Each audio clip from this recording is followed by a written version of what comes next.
Hi Gregor, how's it going? I'm very well, Andy. How are you? Yeah, really good, thank you. Well, your squad's out, and as always, there's always plenty of talking points with your Scotland squad. Cameron Redpath caught a few of us by surprise, given that previously it looked like he would be pledging his allegiance to England. How's this situation come about that you're able to name him in your squad?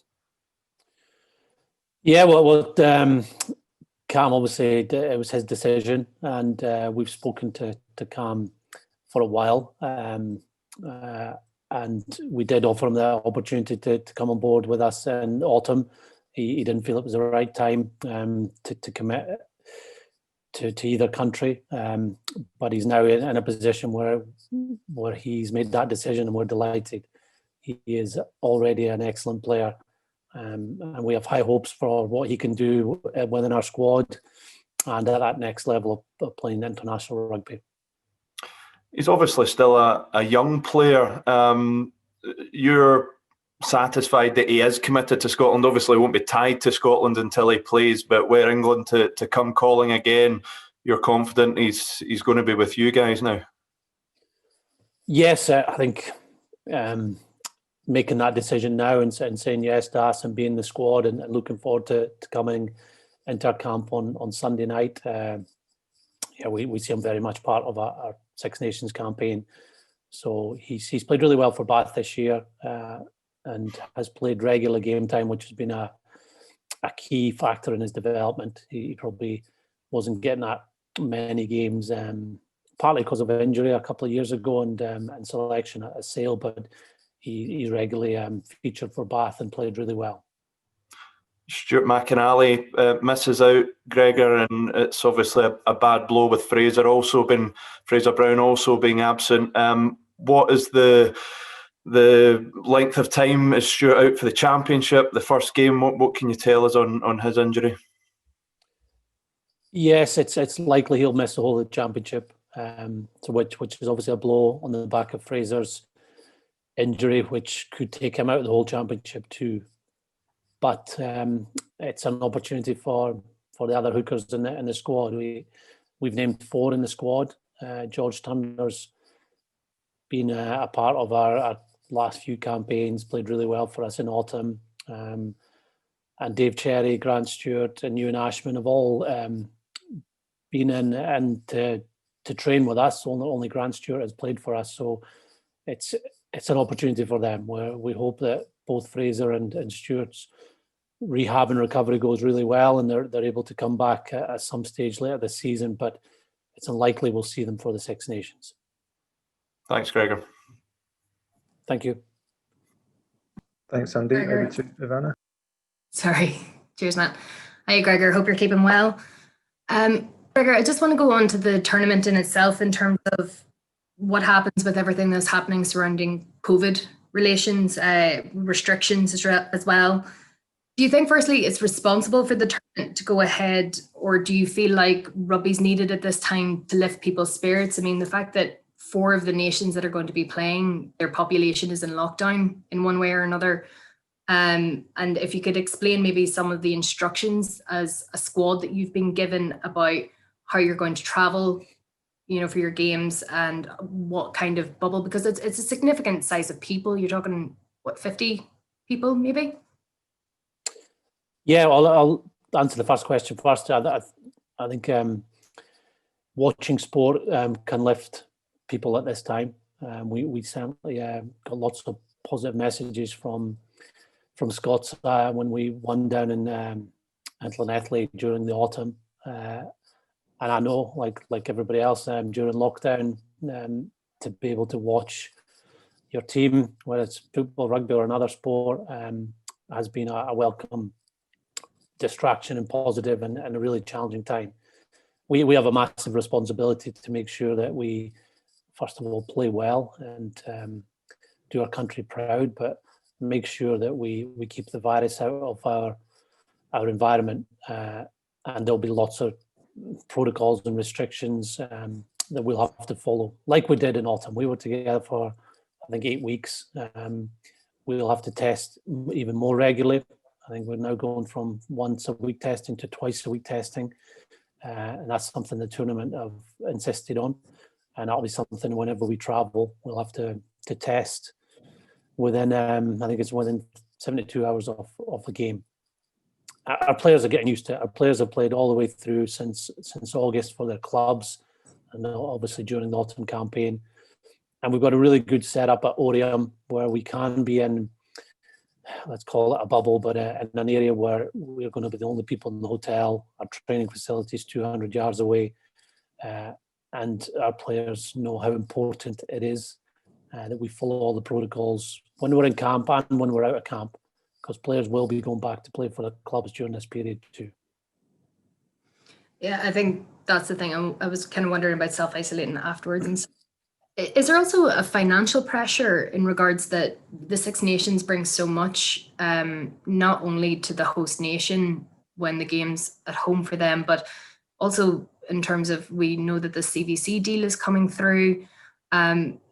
Does it feel like you're bound, or, you know, as a head coach, would you just feel such incredible disappointment of all of your hard work ends up for naught if games go off again, if the Six Nations gets postponed again during this period, because we are arguably in a worse situation than we were in March 2020? Yeah, well, we would be really disappointed if we don't get the opportunity to play, but it looks like everything's in place for that to happen. Now things can change, we understand that, but we're a few days away from when we get the players into camp, and then we'll be into 2 weeks before we play England. But there has certainly been a lot of movement and meetings and discussions over the last 2 or 3 weeks to make sure the tournament goes ahead, and that it's safe, and that these enhanced protocols are in place to make sure that the tournament doesn't get cancelled at any point during the 7-8 weeks we're together. So the fans can look forward to it, for sure. Yeah, and obviously frustrating for supporters that they're not able to go there in person, and it will be a very different Six Nations without supporters, but it'll still be the same intense rivalries. I think we're all getting used to watching games without crowds now, but let's hope that changes and we can get crowds back by the end of this season. Great, thanks very much, Gregor. Thank you. Thanks, Savannah. Roger, over to you. Might be on mute, unfortunately. There you go. Is that better? Can you hear me? Yep. Yes. Hi, Roger. Hi. First of all, just on the COVID situation, Eddie Jones is currently self-isolating. There's been a positive test among the coaching staff with England. Obviously, that this is before competition gets going, but are you concerned about sort of the integrity of the competition if we have situations once players up and running, that we may have situations where coaching staff and certain parts of the team and the squad and the backup staff are having to self-isolate, and you know, perhaps the integrity of the competition could be damaged in that way? I would hope not. I think we've seen it already this season in football and rugby that coaches have had to isolate and not attend games, and players have had to miss out. So it would be a challenge for the teams in question if that happens. But the games have continued regardless. The difference, I think, now between international and club situation is that if we do get some cases within our camp, then we can call up other players. Where at club level you are restricted to the players you have there in your environment, and that's maybe why some club games have been called off. But we have a bit more flexibility if that scenario happens, which we're obviously all hoping and working towards it doesn't happen. What impact can it have, given the England situation? Say Eddie Jones, I know they haven't met up yet, but to have your head coach having to sit on the sidelines, how much of an impact can that have on a squad and its preparation? Well, it can have an impact, but speaking as a head coach, the players are the ones that are the most important, and they're the ones that train. They're the ones that play the game at the weekend. And what we've discovered over the last few months, that there are other ways to coach. So even with coaches isolating, they can still conduct meetings by Zoom. They can still watch the training sessions.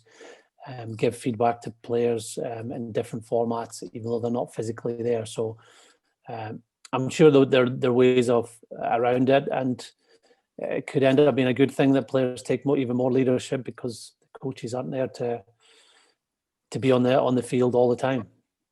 Can I just throw you one about Cameron Redpath? You talked about him before. Obviously, he's been involved in England squads before, but hasn't played. He's played England under 20s. How do you think he came to this decision? Did you have to sell him the idea of coming to Scotland? Is it a decision he made on his own after a period of thinking about it?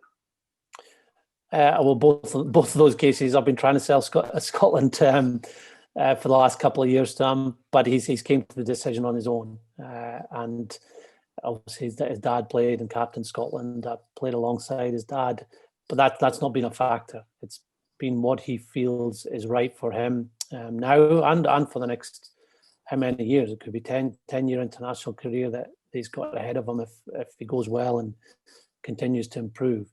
So we're delighted that he has committed to us. It's an unusual situation that family's all Scottish, and dad played and captained Scotland, but has been brought up in England and has played English age group rugby. So it would have been a tough decision, and I'm sure it's been weeks, if not months, of thinking about it. But we can't wait to work with him next week. Thanks a lot, Gregor. Cheers. Thank you. Thanks, Roger. Andy Newport. Hi, Gregor. Can I just take you back to the COVID situation for just one question? Just following on from what you said there, I take it you're utterly confident the championship can be completed without any disruption? As confident as it can be, Andy. From the discussions a couple of weeks ago when Europe got cancelled, there was obviously doubts whether France's involvement or the tournament would continue, but having got the feedback from the meetings and what each team will have to do now, with twice weekly testing and various protocols when we travel. I think that satisfied the French government, satisfied all the competing nations. So that's what we're planning towards. The day before we played Wales, a year ago, we were looking to play, and the game got cancelled. So we do understand things may change, but the testing and the isolating processes that we have in place that we've already done during the autumn prove that we can get through this tournament without letting the virus get into our camp or spread between our players. And just on the selection, obviously you've got Richie Gray back in there. Can we just have a word on his form over the last two games, especially against Edinburgh? It looked like he was back form. And also, can you just clarify what's happening with Adam Hastings? Is he get any chance of playing a part in the tournament? Yeah, so Richie has played 2 games over the last 4 weeks. It's a pity that Glasgow haven't had more games, but they're not the only club. We've got players playing that haven't had a chance to play a huge amount of games. But Richie in those 2 games has shown his ability in the line-out, but also in open play. I think his defensive work and his kick pressure work has been outstanding. He's worked really high. I'm enjoying your background. His work has been excellent. And to do that after missing a couple of months with injury, then that shows how quickly he can come back and play at a high level. He was with us for a couple of weeks in camp in autumn, and again he can bring a lot to the group and those around him. So it's great to have him back. And Adam, sorry. Yeah, with Adam, we're hopeful he'll be back at some point during the tournament. We look at this as a 3-week block where we've got a camp and 2 games. Then we've got a week off. We'll know more about where Adam is around the week off. If he can come back and be available maybe around the last 2 games, that would be on course with what he is just now. Any more would be a bonus. Thank you. Thanks, Andy. Do you want to go over to Nick at Reuters, please?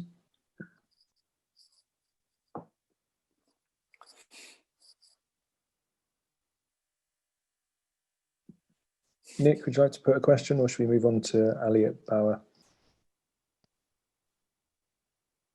Okay, Ali, do you want to jump in?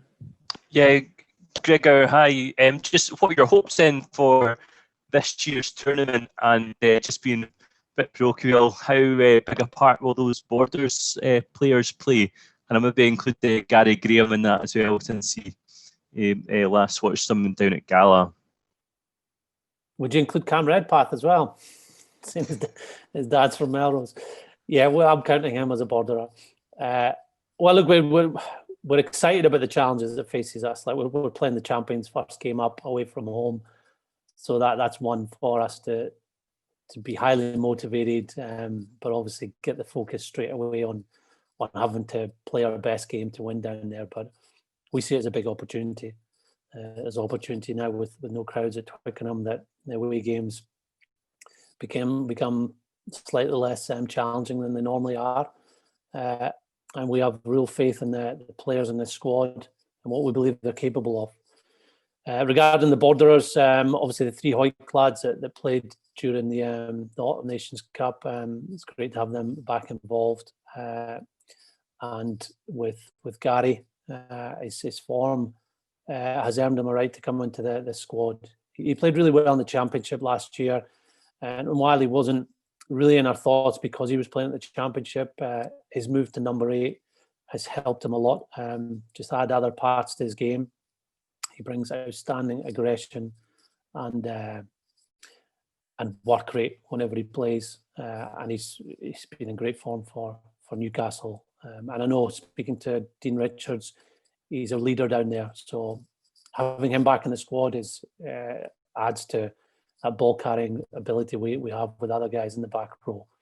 And obviously Cam Redpath has a lot of Borders connections. His grandparents still live not far from me. Obviously his dad was a Melrose legend. So good to see him involved, and we're looking forward to working with him. Thanks, Ali. Just open it up now. Anyone else who hasn't asked a question like to put something to Gregor before we wrap up? Yes, John, Matt Shredu here, Gregor, thank you. It was just about the 3 young guys that you've got in training with the squad. You've got obviously Rory Darge, Rufus McLean there as well. Can you speak a bit about why those guys were picked and how important it is for basically to bring through the youth into play training with the first team? Yes, the 3 players were all under 20 last year. Rufus and Rory featured strongly for the Scotland under 20s team. Jamie is still under 20, Jamie Dobie. We see this as an opportunity for a couple of reasons. First one is we're not able to keep everybody in camp like we did in autumn. So the players that play outside of Scotland could go back after a Wednesday of our camp week, after a Tuesday or Wednesday of our match week, and we'll reduce our squad a fair bit, given that we've got 15 non-Scots in our squad. So that means that having Jamie, Rufus and Rory in our squad gives them the opportunity to have more training time, but also we have an eye out for the future with them. We're very excited what they can achieve in their careers, and likewise Ewan Ashman, who was in the under-20s squad last year and who trained with us for a week in autumn. We see the experience they'll get can only benefit them when they go back and play with the pro teams. Right. And do you have a specific target for the Six Nations of where you want to place, or is it just a case of trying to keep building? Yeah, it's, improving and winning our next game. That's our focus. We'll not look any further beyond that. Thank you. Thank you very much, Gregor. Thank you. A question from Rob Perform. Yeah, thanks, Gregor. Just to ask about the France team, you touched upon them a little bit earlier. Obviously, if it wasn't for you guys, they would have won the tournament last year. So how strong do you see the France team being this year? Very, very strong. We played them twice during the year, and they've put a game plan together which shows that it makes them tough to beat. So they've got a strong set piece, strong kicking game, and strong defence, so they're tough to break down. But they've also got some real attacking flair with some outstanding individuals that can score tries from anywhere. So that's a good mix to have, and they've got a youngish group who should be there for the next 5 years and beyond. And they've now got confidence, having won so many games in that calendar year.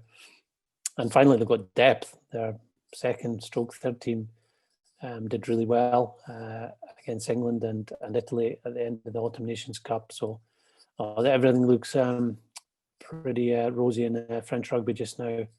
And they'll be one of the biggest threats in the tournament this year.